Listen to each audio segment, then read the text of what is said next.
Good morning.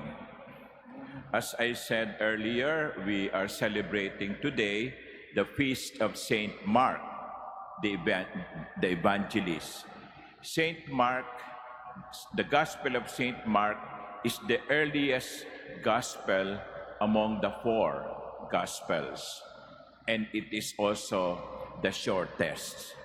I think it's only 16 chapters. It is as if Saint Mark was very eager to proclaim the good news.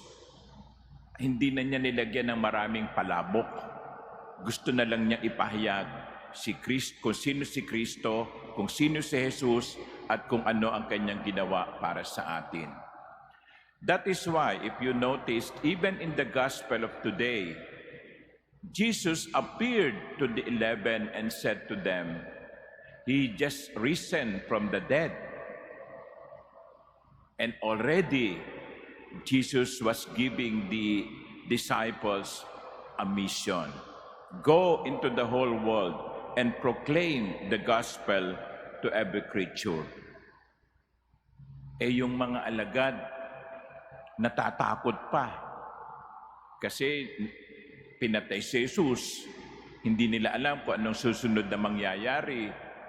Meron pang mga pagdududa sa mga isipan ng mga alagad. Pero kahit na isinugo na sila ni Jesus. Sometimes, we are like the disciples. We are waiting for the right moment. We are waiting for the perfect time. We are waiting for the perfect situation before we act. Today, the gospel is telling us, you will always be imperfect. There will always be lacking in you. You will always be inadequate. But you have to preach the good news. You have to preach the perfect message. Di ba? Ay, bakit hindi ako handa?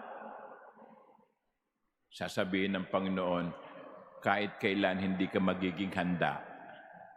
Pero sige, humayo ka, gawin mo ang iniuutos ko sa iyo. My dear brothers and sisters, what is important is that we do what God wants us to do, even if we are not adequate. Because it is the Lord who will supply the necessary grace. That's why at the end of the gospel, they went forth, no? So humayo sila at ipinangaral si Jesus sa lahat ng dako while the Lord worked with them. Importante 'yon. The Lord worked with them.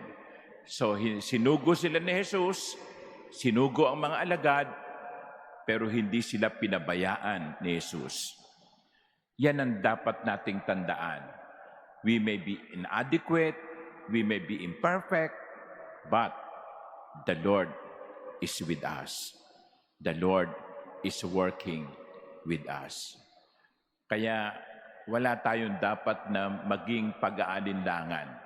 Una, tanong natin, ito ba ang gusto ng Diyos na gawin natin? Ikalawa, gawin natin ito sapagkat tutulungan tayo ng Panginoon. So, magandang tanongin niyo ang inyong mga sarili ngayon. Ano ba yung gustong ipagawa ng Diyos sa akin? Ano ba yung inuutos ng Diyos sa akin? Gawin natin ito sapagkat kasama natin ang Panginoon. Amen.